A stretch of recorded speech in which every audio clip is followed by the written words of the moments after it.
ኢትዮጵያ እየመከረች ነው። ብስሚላህ አልሐምዱሊላህ ወሰላቱ ወሰላሙ ዐላ ረሱሊላህ። ውድ ወንድሞች እህቶች፣ ከመላ ኢትዮጵያ ማለት በሚቻል መልኩ የሀገር ሽማግሌዎችና አዋቂዎች የተመረጡ ሰዎች ተሰብስበው እየመከሩ ይገኛሉ።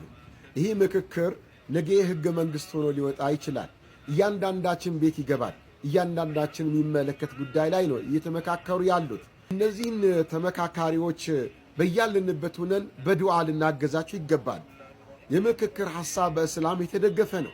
አላህ ስብሓነሁ ወተዓላ በቁርአን እንዲህ ይላል፣ ወአምሩሁም ሹራ በይነሁም፣ ነገረ ጉዳያቸው እርስ በርስ በመመካከርና በመወያየት የሚፈቱ ናቸው ይላል አላህ ስብሓነሁ ወተዓላ።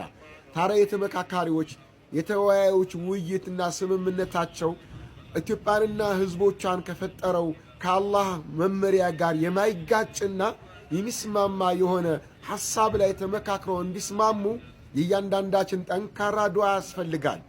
ችላ ማለት የለብንም፣ መዘናጋት የለብንም። ይህ የሀገር ጉዳይ ነው፣ የእምነትህ ጉዳይ ነው፣ የማንነታችን ጉዳይ ስለሆነ በጥሩ ነገር ለሀገሪቷና ህዝቧን በሚያሳድጉ ጉዳዮች ላይ እንዲስማሙ አላህ መለመን አለብን። የሰዎች ቀልብ ሁሉ በአላህ እጅ ነው ያለው። አላህ እንደፈለገ ይገለባብጠዋል። እኛ አላህን በዱዓ ምንማጸነው ምንለምነው ከሆነ ለኢትዮጵያና ለህዝቦቿ በሚበጅና ጥሩ በሆነ ነገር ላይ እንዲስማሙ አላህ ያደርጋቸዋል።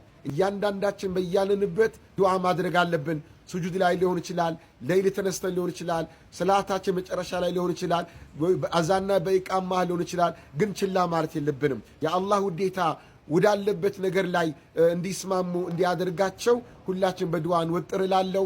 ወጀዛኩሙላሁ ኸይረን ወሽክራ።